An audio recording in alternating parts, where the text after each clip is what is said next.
Hola, donc je te retrouve maintenant pour te présenter les bases d'une alimentation équilibrée. Le premier principe est la régularité. Il faut avoir 3 repas principaux et plus ou moins des encas à heures régulières. Pourquoi? Pour éviter les grignotages dans la journée. Le second principe est l'hydratation. Je sais que tu le sais déjà, mais il faut boire au moins 1,5 litre d'eau par jour et j'insiste. Je te conseille d'augmenter ta consommation par rapport à ce nombre dans ta vie quotidienne, pour la simple raison qu'il s'agit du chiffre qui concerne la majorité de la population.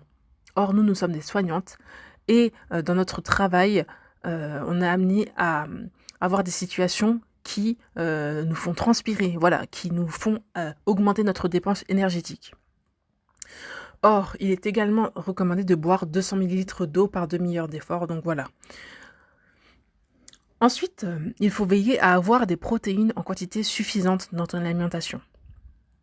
Pour moi, cela est d'autant plus important pour nous les soignantes, car les protéines ont un effet rassasiant, elles nous donnent de l'énergie sur de longues périodes de travail.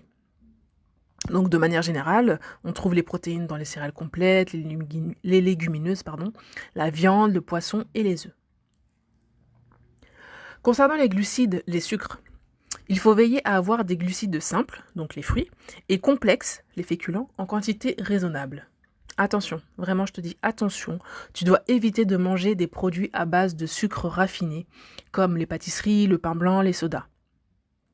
Sans te parler de leurs inconvénients sur le plan physiologique, je vais seulement te dire qu'ils nous donnent des coups de fatigue, des coups de barre, seulement 1 heure après les avoir mangés.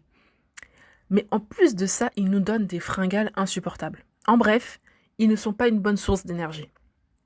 À la place de ces sucres rapides, tu peux manger par exemple des céréales complètes, des légumes secs tels que les haricots, les lentilles, etc. Donc ce que je veux aussi que tu retiennes de cette vidéo, c'est qu'il ne faut pas oublier de conserver les bonnes graisses dans ton alimentation. Par exemple, l'huile d'olive, mais surtout en quantité raisonnable. Évidemment, tu dois majorer les fruits et les légumes. Ils t'apporteront des fibres pour le transit, des vitamines et des minéraux pour avoir de l'énergie, pour avoir un bon fonctionnement cérébral et aussi un bon fonctionnement de ton système immunitaire. Voilà, donc je te dis à très vite. Surtout, n'hésite pas à me poser des questions, à me faire part de tes commentaires, de tes remarques, à me dire si toi tu as déjà testé des stratégies qui ont fonctionné, qui ont échoué et que tu aimerais remettre en place dans ton quotidien.